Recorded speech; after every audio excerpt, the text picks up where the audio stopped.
Cette actualité vous est présentée en collaboration avec Cryptost Academy. Ayez un temps d'avance sur le marché crypto en rejoignant notre communauté premium. Charles Hoskinson réunit Bitcoin et Cardano pour détrôner Ethereum. Charles Hoskinson, fondateur de Cardano, dévoile son plan audacieux pour surpasser Ethereum.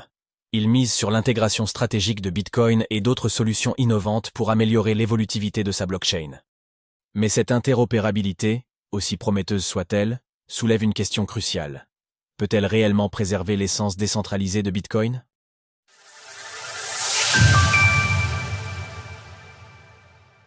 Terrasser Ethereum, le plan ambitieux de Charles Hoskinson. Dans une série de déclarations sur X, Charles Hoskinson, le fondateur de la blockchain Cardano, a décrit sa stratégie pour mettre Ethereum à genoux en 2025. Sa stratégie se base sur 3 défis majeurs: construire de la finance décentralisée, DeFi, axé autour de Bitcoin sur Cardano, améliorer l'évolutivité de la blockchain et faire avancer les partenariats stratégiques. Réflexion: pourquoi les drive chains divisent autant la communauté Bitcoin ?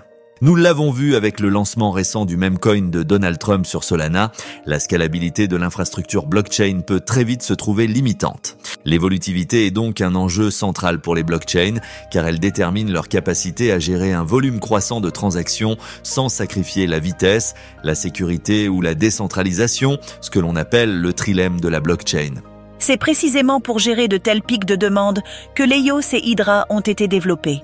Ces outils permettent d'assurer une fluidité sans perturbation ni coûts supplémentaires. Charles Hoskinson, fondateur de Cardano. Alors que la blockchain Solana doit faire face à ses problèmes de scalabilité, Cardano souhaite se positionner comme une alternative stable et évolutive. En relevant les défis actuels avec des solutions innovantes, Charles Hoskinson compte bien attirer la confiance des développeurs et des investisseurs. Bitcoin et Cardano. L'interopérabilité peut-elle préserver l'essence de Bitcoin ? Ethereum, avec une valeur totale verrouillée, TVL, d'environ 98,7 milliards de dollars, est 10 fois plus important que Cardano et domine largement le secteur de la DeFi. Face à cette domination, Charles Hoskinson identifie une opportunité stratégique encore inexploitée: le Bitcoin. Représentant un marché 4 fois plus vaste que ceux d'Ethereum et de Solana réunis, le Bitcoin offre à Cardano une chance unique de se démarquer et de canaliser un flux massif de valeur vers sa plateforme. La DeFi Bitcoin est un élément essentiel de la feuille de route que l'IOG poursuivra en 2025 avec des partenaires comme Fairgate Labs et des projets et portefeuilles communautaires. Charles Hoskinson, fondateur de Cardano. Le 24 octobre, Emurgo, la branche commerciale officielle du projet Cardano, a annoncé le lancement d'un bridge Bitcoin appelé Grail pour le réseau Cardano. Ce pont permet de déplacer des BTC et des ADA, la monnaie de Cardano, entre les écosystèmes de manière décentralisée et sécurisée. Comment acheter de l'ADA, la crypto-monnaie de Cardano ? Le pont Grail utilise la cryptographie à zéro connaissance, ZK, pour vérifier et faciliter les transactions BTC directement sur la blockchain, éliminant ainsi le besoin d'intermédiaires centralisés. L'annonce a attiré l'attention et suscité des interrogations lorsqu'il a été révélé que Fairgate serait un partenaire clé du projet. Certains observateurs ont exprimé leur confusion, craignant que Fairgate ne vienne remplacer Bitcoin OS, un système annoncé précédemment par Emurgo, un partenaire de Cardano.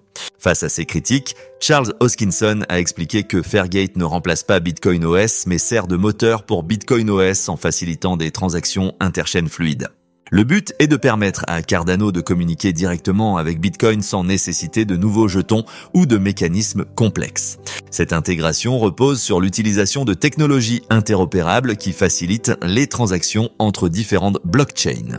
En s'appuyant sur Bitcoin pour des transactions interchaînes transparentes, Cardano pourrait permettre à ses utilisateurs d'effectuer des transactions en Bitcoin tout en restant dans l'écosystème Cardano, ce qui renforcerait la fluidité et l'adoption des deux réseaux. La question qui se pose maintenant est la suivante: est-ce que cette interopérabilité est réellement bénéfique pour Bitcoin ou pourrait-elle altérer les principes fondamentaux de son réseau décentralisé et sécurisé ? Retrouvez toutes les actualités crypto sur le site cryptost.fr.